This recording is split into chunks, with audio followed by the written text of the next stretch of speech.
Hey everyone, it's the AMS Podcast. I'm Carlos Alcazar, and with me as always is my associate Manyninjas. Say hello, Manyninjas. Hello, ladies and gentlemen. How's it going? So we actually had a bit of a delay between the last episode and this episode just because we had to get a couple of schedule things taken care of. But since everything schedule-wise has kind of started to lay up, everything is starting to make a little bit more sense. It's going to be a lot easier to just be able to record on the same day, which is actually really nice. Well, you can see in the meantime, I've got the fancy change of scenery. We're now the home of the 1998-1999 Stanley Cup champions, or at the very least, we have a banner indicating that. That's about all that has gone on in this end. The good part about this banner, though, is that it does cover up my lovely little box here for the temperature gauge. So that's about all it really does, is it covers the thing up and changes up the look of the room a little bit.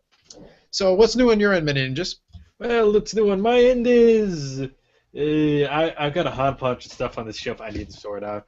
To be honest, aside from some behind-the-scenes stuff in terms of video stuff that I'm currently in the process of working on, I've also become an impromptu kind of a technician and fixture-upper of some of the game stuff I have around here.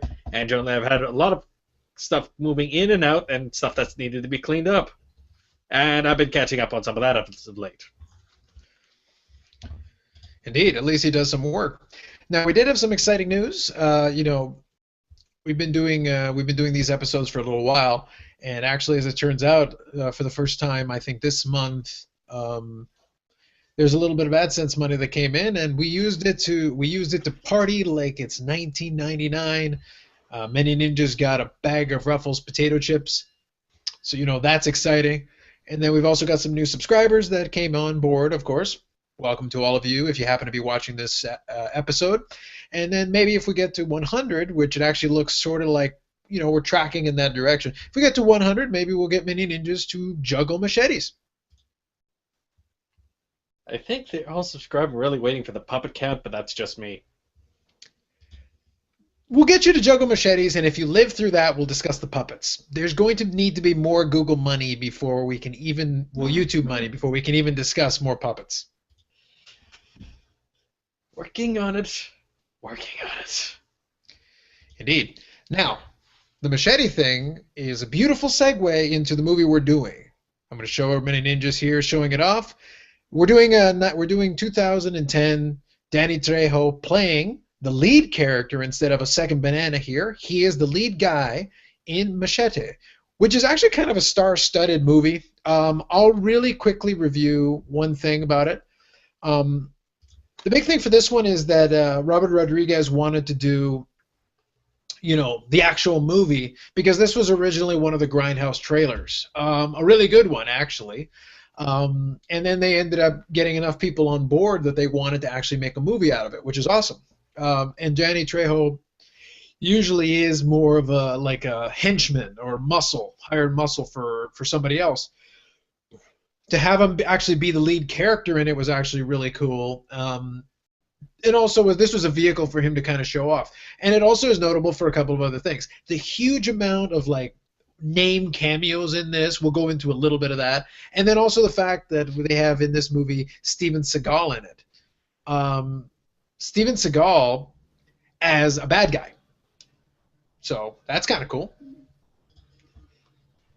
Even in a Seagal film, or in a film with no Seagal, supposedly, here we go with Steven Seagal. Doing Steven Seagal things.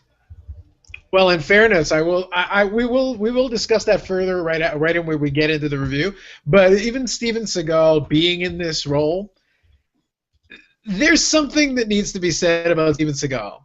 It is rare for him to be a bad guy. Now, just out of curiosity, I just want to make sure because I caught it out of the corner of my eye. Did my overlay just magically vanish? Yes.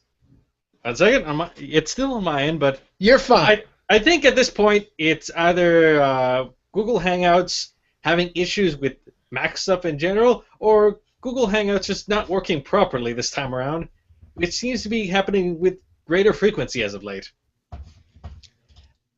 I'm going to ignore it. I'm going to move on. And so anyway, Well, what's notable there is Steven Seagal's playing the bad guy in this movie, which is kind of interesting because he doesn't actually really do that very much. But we will discuss how he kind of pulls this off in this movie. But now, for now, let's do something. You've got your hands, you've got spirit Yes. fingers. What are you doing over there? Well, right now, actually, I'm going to have to quickly interrupt because we accidentally skipped the step we normally do. For those that have watched up to this point, as you can probably guess from the general length, no, this is not an upload of the movie itself, which generally is legal, by the way. But no, this is a review based on the movie.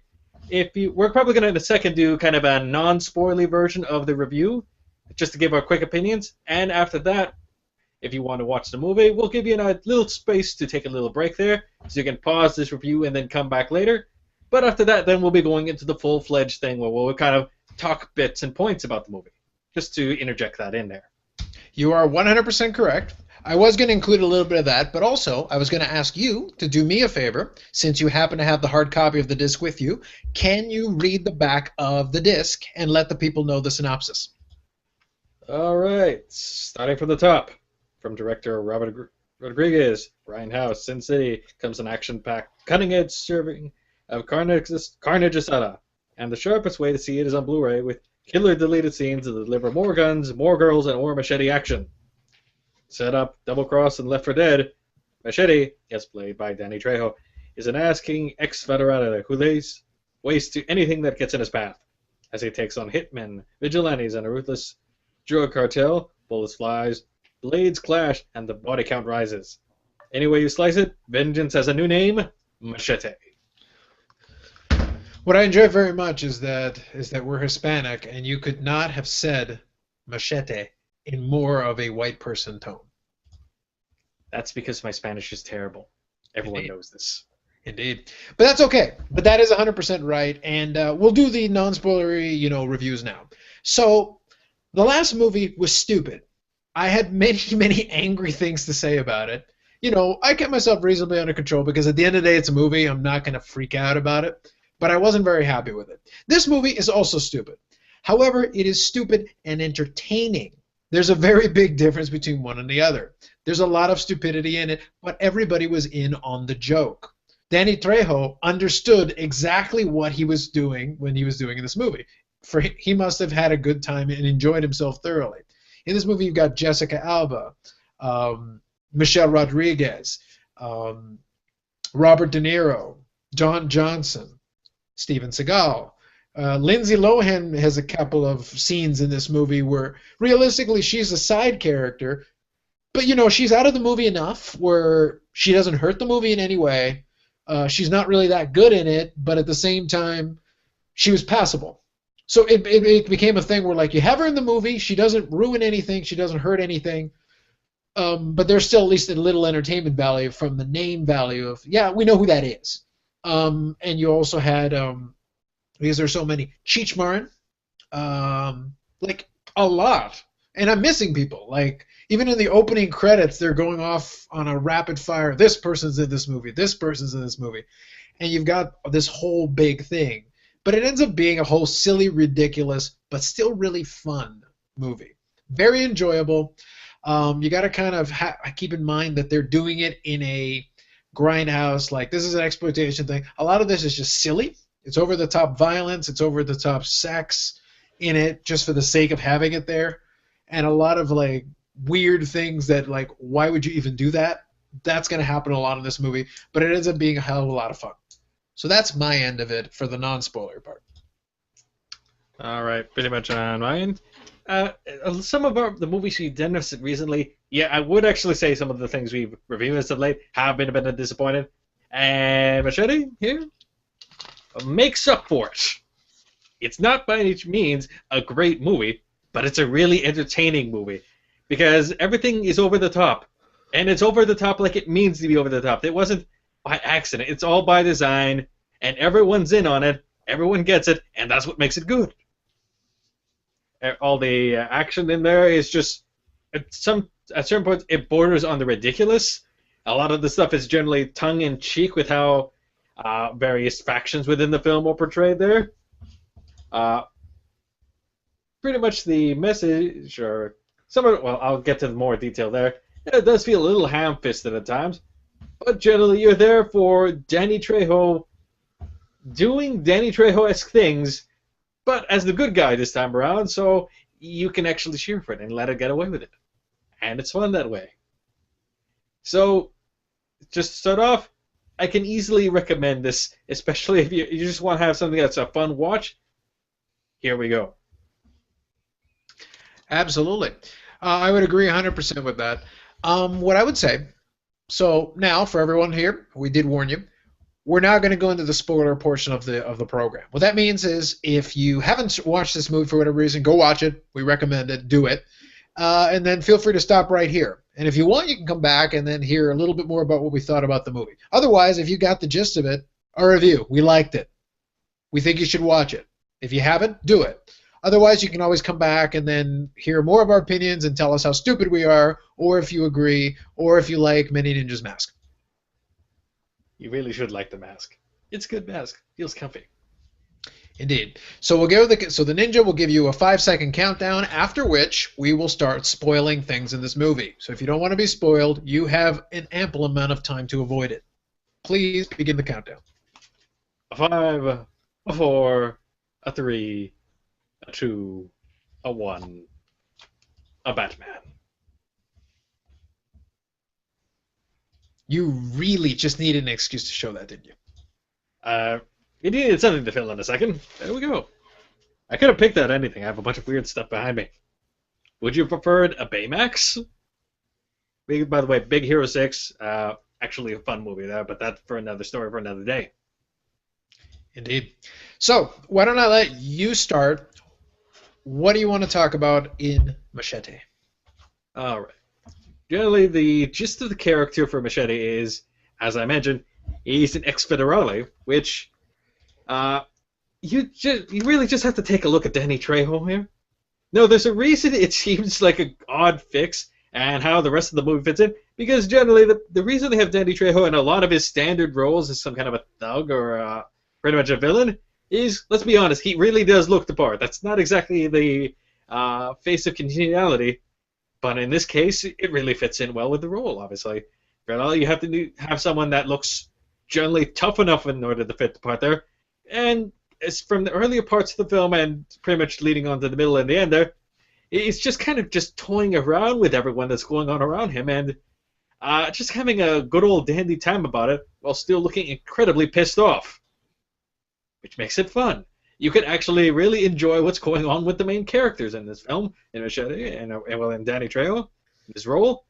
The support network on his end, which is aptly named the Network, are kind of a interesting group of people that are introduced, shown bits and pieces, and everything really kind of comes together in the end to exactly how the network consists of. Basically, a bunch of people which had come over the border illegally, because they had no real recourse to get in there through normal means, and once they got over, they basically built a help system for themselves in order to help each other after they got across, and to also help other people come over.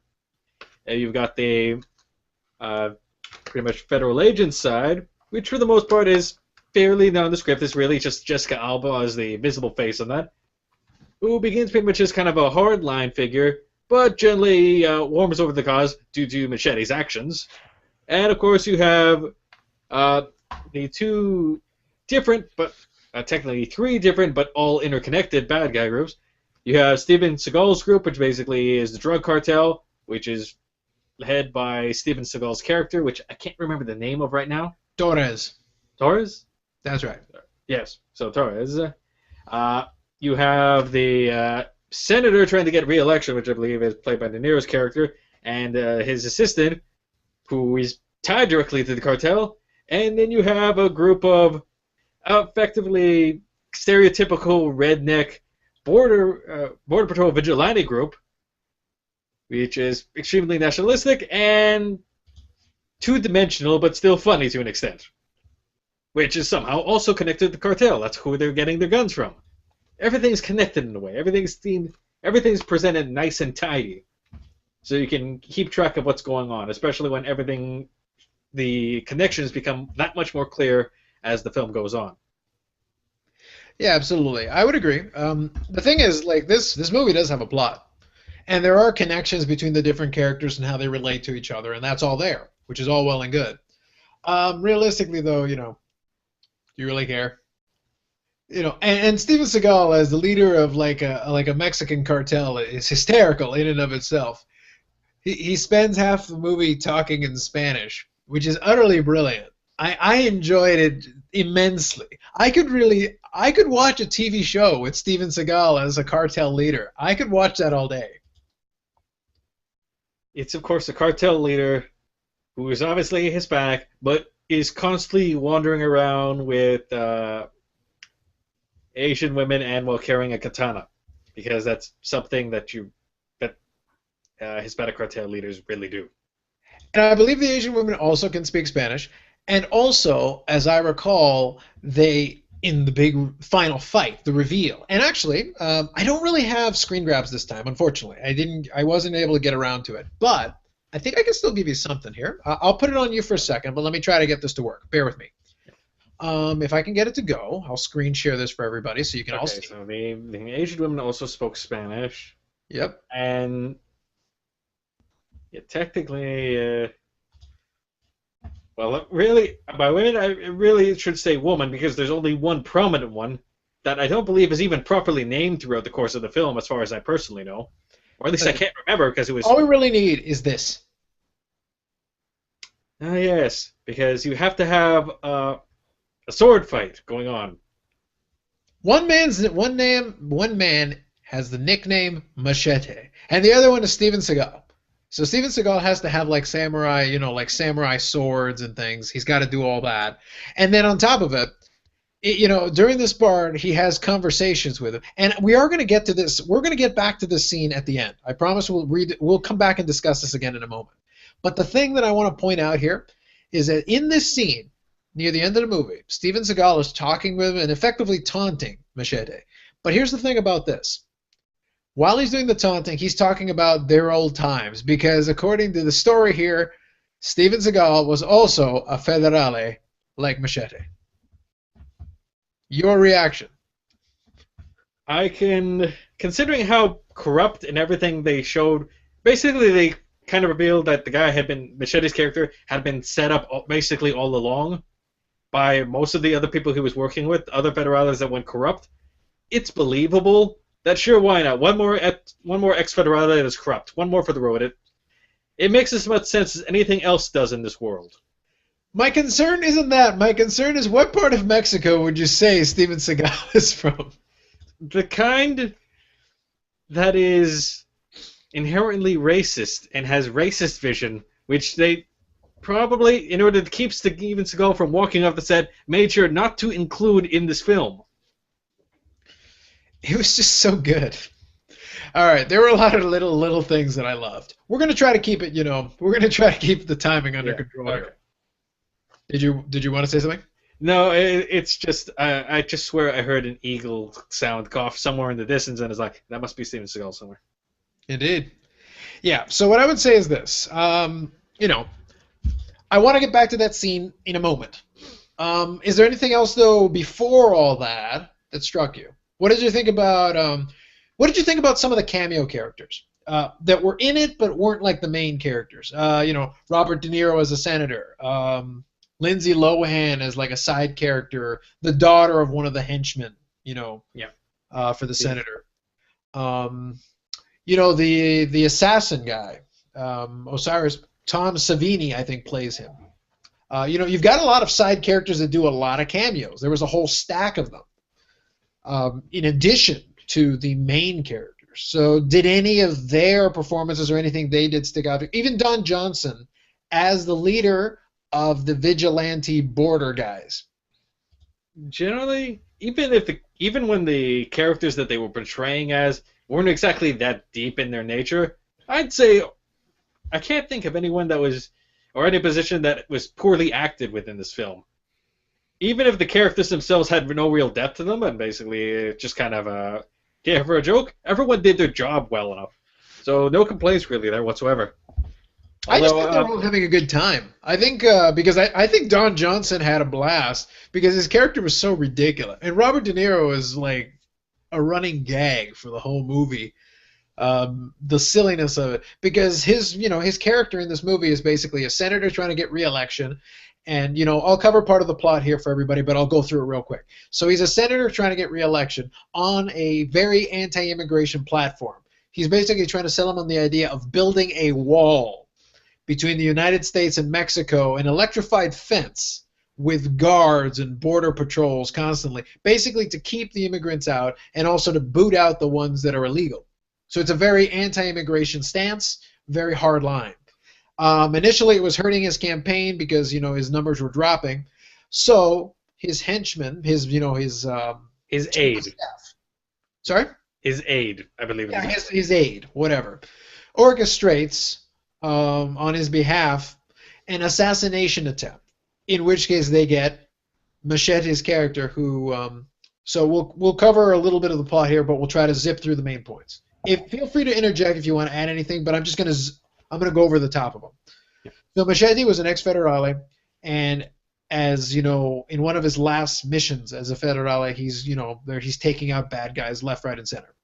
As it turns out, he's been betrayed by a lot of the other ones who have turned because they started working for Torres, Steven Seagal. So they do a whole dramatic thing where they kill off Machete's wife, whatever, blah, blah, blah. I'll be honest with you. You can watch it. This all happens in the first 5 minutes. Knock yourself out. The point of this is that now, 3 years later, Machete, thought to be dead, left for dead, is, in a border town, basically working as cheap labor, just trying to make ends meet. So basically, he's driven away by the aide, who then pitches to him this idea. He tries to sell him on this idea that he'll be helping Mexicans, whatever. He supplies him with weapons. He supplies him with a plan and a map and a whole thing. And he's supposed to take out the senator. That's how he sells it to him. But he also sells it to him like, here's $150,000. You don't have to do it, but I'll basically make your life miserable if you don't. That's basically the premise. So Machete takes this money, hands it off to Michelle Rodriguez's character, who is one of the leaders of this network, helping Mexicans get across the border, set up their lives, do all that. So he gives her this money, and then goes to do the thing because he basically has to. In the process, it was a setup. What happened was the henchman of this aide basically shoots him to take him out of the picture, shoots the senator in the leg, the idea being to wound the senator and make him a sympathetic figure for the anti-immigration stance, because now he's got, how perfect that your shooter is a Mexican, so this is your argument of like, oh, hey, they're terrorists, blah, blah, blah. So it's the excuse. And then it helps his numbers shoot him up, in theory being that this will get him reelected so he can push through this anti-immigration, reform. So the vigilantes like this for this reason. The aide helps him get reelected, so the senator likes that part, even though he doesn't know that's part of the plan initially. But the big reason why it's all happening is because by shutting off the border, you eliminate easy access to the drugs that are coming through Mexico. And whoever controls this border has suddenly a lot more power and can increase the price of these things because the supply will drop off. Well, who stands to benefit the most from that? Steven Seagal, leader of the Mexican drug cartel. Yeah, we're not even going to refer to him as Torres at this point. No, it's Steven Seagal. Yes, everything related to what himself. There, it is Steven Seagal's doing directly. So Steven Seagal, the drug baron, is basically trying to orchestrate this from Mexico in order to make all this happen.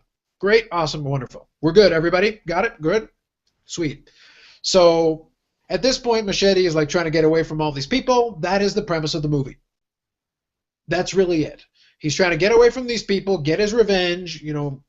Eventually it's got to be a showdown with him and Steven Seagal. That's how it's got to be. Fair enough.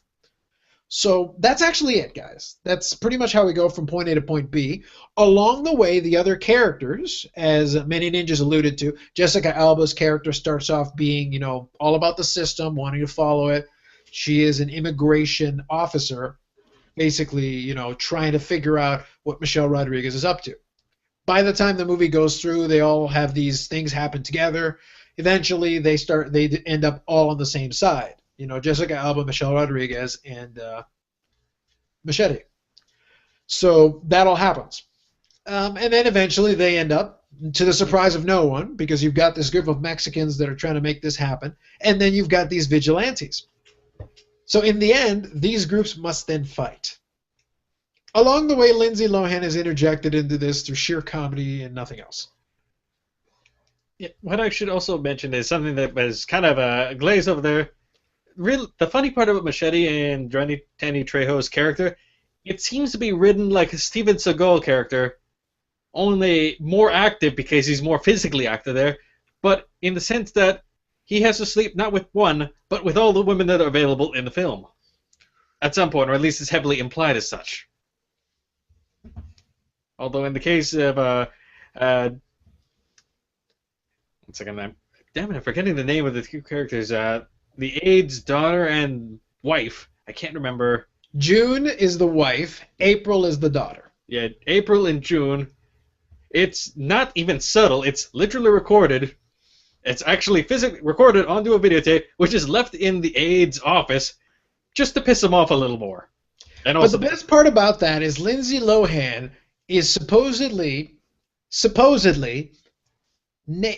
at some point, I don't remember exactly how we ended up there, but she basically is recording videos for porn. She decides that this is the thing she's going to do with her mother. Yeah. They're recording videos for porn. So they're both naked in a pool. And at one point, they're making out with Machete. Naked in the pool. But Lindsay Lohan is a blonde in this movie, and it's like blatantly a body double. Like it doesn't even look like her remotely. Like they'll switch back and forth between certain scenes between the body double and her. Just so the body double will be there, and then the mother's there, and then they wake up in the church naked, where they discover that Lindsay Lohan's father and her husband is dead. And since they're in a church, there happens to be like the nun's gown, which leads to Lindsay Lohan dressing like a nun. And you know what? I'm gonna explain this without any context at all, because I'm telling you should watch this movie. So I'm gonna explain it with no context. Ninja, no context. You with me here? Sure. So Lindsay Lohan dressed like a nun shoots Robert De Niro. No context. That's all you need to know. It's personally, I'd say the particular reason for the uniform change. It's actually a nice callback to something that was mentioned earlier in the film, by the way. So that's just a nice touch there. Yeah, and Robert Rodriguez is a good director, yeah. And this script, although ridiculous, was it's tongue in cheek. The whole thing is this was supposed to be a fake trailer for a fake movie that was never supposed to be made. But then wheels started turning. People kind of got into it. Like, this would be kind of cool. So in the end, they go like, well, fuck it, let's make it. So in the end, they make it, but it's tongue in cheek. It's silly. Like, let's do it. Generally, you could tell at some point it's like they hit the drawing board. It's like, okay, here's our basic premise here. It'll be funny if we did this thing and did it here, and then they actually just ran with it. Yeah, absolutely. And the thing is, a lot of the violent scenes, a lot of the fight scenes and everything is just Danny Trejo slicing and dicing people with his machetes, doing all of that. And then of course you've got the scene that's like the most ridiculous scene in the entire movie, where he's on a motorcycle that he's mounted a machine gun onto. In the course of gunfire, I think barrels of gasoline explode, which send his motorcycle into the air, and then he is able to then go down like a plane and fire at everyone with his machine gun from his motorcycle. A motorcycle which was just found in the middle of the battle, by the way. A battle which is, at this, I should mention, this whole battle is at the conclusion when the redneck border patrol versus all the Mexicans in there, where, of course, we have everyone running in with not only assorted tools, assorted guns. We have the various doctors from earlier in the film that were all part of the network. The doctor comes in to try to treat some people, but the nurse assistants, which are wearing incredibly skimpy skirts all the thing, look like they're coming out to help, but then pull Uzis out of nowhere and start firing at people. In slow motion. Oh, in slow motion. And someone who was thought to be dead in that film, from an earlier shot, which, honestly, it looked like they did kill her at that point. They shot her in the eye. Yeah. Technically, more often than not, that should be a death shot. Stop. In the eye. Oh, well, she shows up with an eye patch later. It's not a big secret, really, because they have her with the eye patch on the cover of the movie case, now that I think about it. So, yeah, Michelle Rodriguez gets shot in the eye, but comes back for the finale, alive and well, and extremely pissed off, and with a big gun. The best part is that she comes back with the eye patch, with the big gun, with the whole thing, and then I think she's got like leather pants on and no shirt. Basically, she's effectively wearing a bra with her eye patch and then her big gun. And I'm just sitting there going like, so when you get shot in the eye and you're gonna get revenge on everybody, apparently you don't need to wear a shirt. Like bullets are flying everywhere, and the thought of Kevlar never even comes into play with a. You're gonna get into a big firefight, right? I believe it works in maybe they're borrowing a rule from comic books where, at least in terms of the female cast they have in a lot of comics, the less armor you're actually wearing, the more protected you are. Don't ask me how this works. Indeed. That's something they do. Well, the thing is, in the movie, they defy this themselves. Because, as I said, Robert De Niro gets shot in the course of this gun battle. Theoretically to death. And what saves him? Kevlar. Well, it saves him a bit there, but for something must happen to the Kevlar suit because there was a scene. He took it off. He took off the suit? Yes. Well, that's why it explains why he dies at the very end of the film.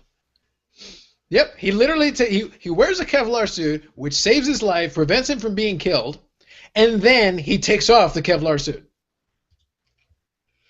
Yeah, that was not well thought out. Indeed. So the thing is, we're not going to nitpick that. I'm not going to nitpick this thing to death because there's a lot of it. And a lot of it was probably intentional, to be honest, because, reasons. Yeah. But I will say that, like, it was one end of... They did some wonderful, like, slow motion things. Cheech Marin got in a beautiful sequence where he got to take some people out with shotguns. That was pretty sweet. Michelle Rodriguez, she's usually pretty good in this kind of thing anyway. She had some fun with it. Jessica Alba wasn't out of place. I don't think she was okay for what she was doing in the movie. A lot of it was just kind of silly. Her character was like, it seemed honestly like her character was at the beginning of the movie was spending most of her time wasting her time just harassing people. Like she basically just hung out and kept watching like a taco stand. Realistically, watching the taco stand because she had assumed, and as the movie proved correctly so, that the area she was watching was directly connected to the network that was helping illegal immigrants getting across the border and finding aid within their country. So technically, she was right about that. Eventually. Yeah. So that's the thing. Like, a lot of it is just silly stuff, but it is fun stuff. I will say one more thing, though, that I will pose. It's just a general question for all when you do go watch the movie, which you should. When you watch the scene I referred to earlier where Machete is on the motorcycle shooting down at everybody with a machine gun, remember and ask yourself, how is the machine gun actually being fired? Because both of his hands, as far as I can remember, are on the steering wheel. And he mounts it on there, but there's nothing actually on the motorcycle that would make the machine gun go off, as far as I could tell. It's fueled by hatred and anger and scar tissue. I approve. No shortage of any of them. I accept this explanation because, quite frankly, it's completely fine by me. I'm okay with it. Also, I would point out, should you ever have an armed insurrection where you have a vigilante group who is then being attacked by people in low riders that for every stereotype have to be bouncing up and down like this, I may suggest that if you do find yourself in a standoff and you're inside the compound, you can open fire before they fly through the front door and before they start shooting rockets at you. I'm just going to throw it out there. You can start firing right away at the lead cars. Or the people who are basically running around with shovels instead of guns. Yeah. What you really just need to know about this, ladies and gentlemen, I think, this is probably even a good final note to end it off on. It's the last end note, the end fight between Machete and Steven Seagal. After he gets stabbed in the gut, you still have Steven Seagal's character doing one last bit of taunting is like, this, you see this whole stab thing? Yeah, this is nothing. I'm still walking, and I can still kill you right now. But I know if I killed you right now, I'd just see you in hell sooner. So here's what we're going to do. Fuck it. Tosses down his knife, takes Machete, finishes cutting open his own guts, and then dies. He finishes killing himself off. It's like, I just don't want to deal with you anymore. I want out. Bam. Dead. So in the end, Steven Seagal killed himself. And he had enough time to give a long, elongated speech about the fact that he's killing himself. And even as he's killing himself, it's taking an incredibly long time for him to die. It's a very Steven Seagal-esque character he played as. And again, I would watch a TV show with this character.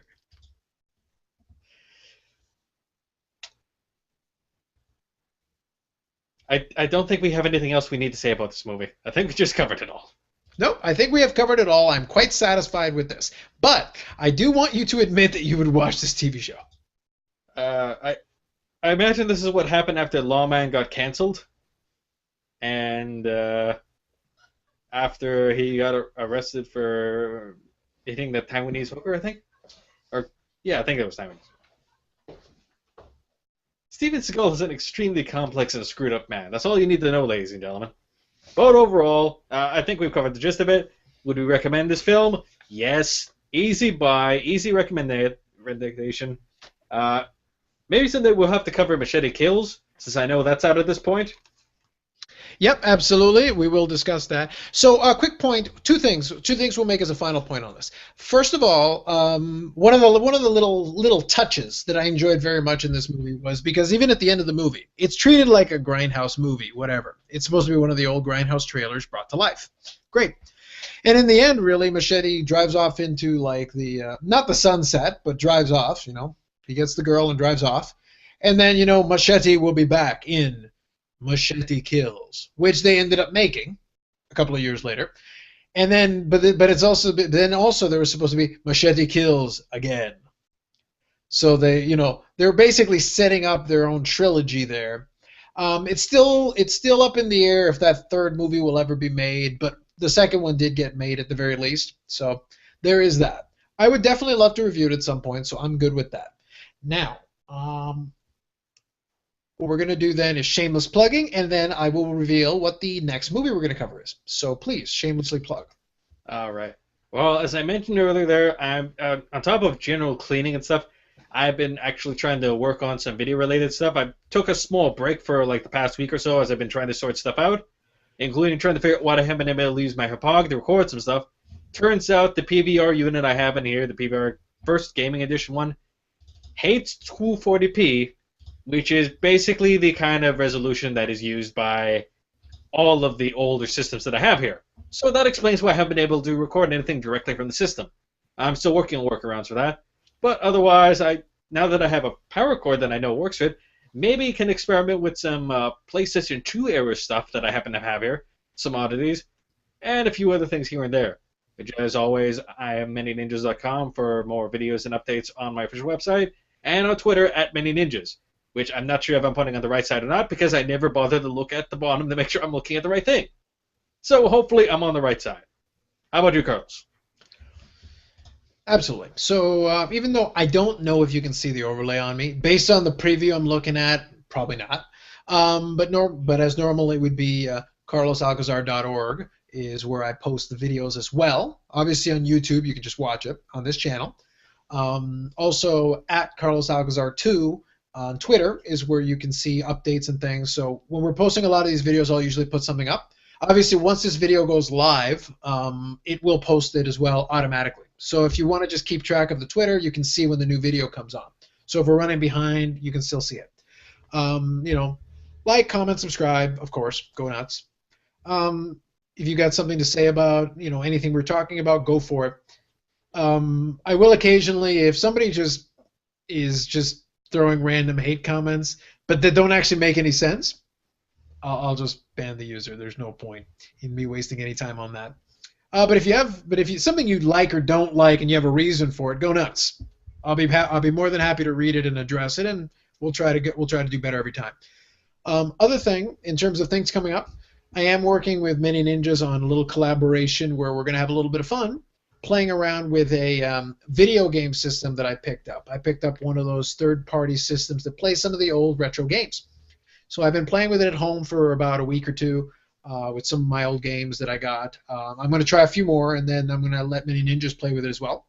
And then we'll do a little comparison, and we'll see, how we feel about it. We'll do that from two different perspectives. I don't play games a lot, to be honest. He plays them a lot more, so you'll get two different viewpoints on how that works. So for the next time around, just to let everybody know, our next podcast is going to be Payback with Mel Gibson. I chose this one because we haven't really done a Mel Gibson movie for an action movie, and he did have a couple. Payback is one of my favorite ones. There are two versions of Payback, just for your reference. There was the theatrical version, which you cannot really get on disc in North America for some reason. Most of the time, if you look, you'll see Payback. I think it's the director's cut. I forget the title, what it goes by. The director later was allowed to take the footage and recut it the way he originally intended. But when the movie was being made, what ended up happening is that they looked at it, they didn't really like it. Mel Gibson and the other guys who looked at it didn't really like it. They reshot it, added some pieces, and that's the one that went out to theaters. I personally prefer that version myself, so I actually have to get that one, get an import Blu-ray of it, but I do have it, and that's the one we're going to review on the next episode.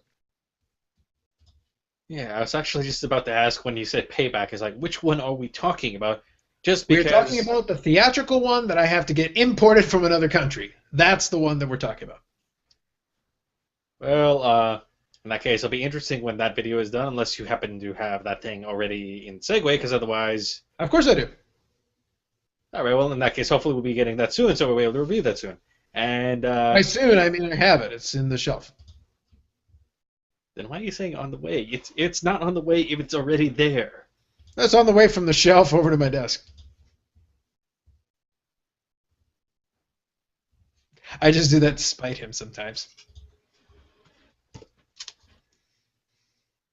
This is still sadly wrapped up. I haven't had the chance to open it up and start watching. Yeah, after all the excitement, he's got the 1966 Batman series, but the damn thing is still wrapped up. I haven't seen one boom power zowie from that end of the universe. It's probably for the best, because I imagine if I had started opening it up and watching it, we would not be doing the AMS right now. I'm going to be honest. Yes, we would. We would just be reviewing Batman 66. I wouldn't mind that personally. We'll get to it. At least Batman the movie or something. We can do that. I actually feel like I would like to do. Now, everybody, just so you know, we're basically done. We're gonna continue this conversation off. Yeah, just thank you very much for indulging us. Have yourself a great day, evening, whatever time of the day it is for you when you're watching this. We will be back with Payback. We'll watch that and talk to you about it a little bit. I did see the other version of the movie, so I'll do a little comparison with one and the other. Your last thoughts, Manyninjas? Yeah, pretty much for anyone that's watching it, yet the main AMS review has ended. Thank you all for watching. Please comment, subscribe, and we will be seeing you next time, which I imagine at some point next week. But basically, after this point, unless we want to cut this and then do a separate AMS rant video, just for random stuff, just to keep it cleaner. How's that sound? Do you actually want to record that? We can. We can record a couple other rants. I'm game. I've got some time. All right. So we'll keep that as a separate video. So we'll cut it off with this one right here, and then we'll reset. And then if you want to watch the other video, it'll be about other stuff. We will see you next time. Say bye, Manyninjas. See you later.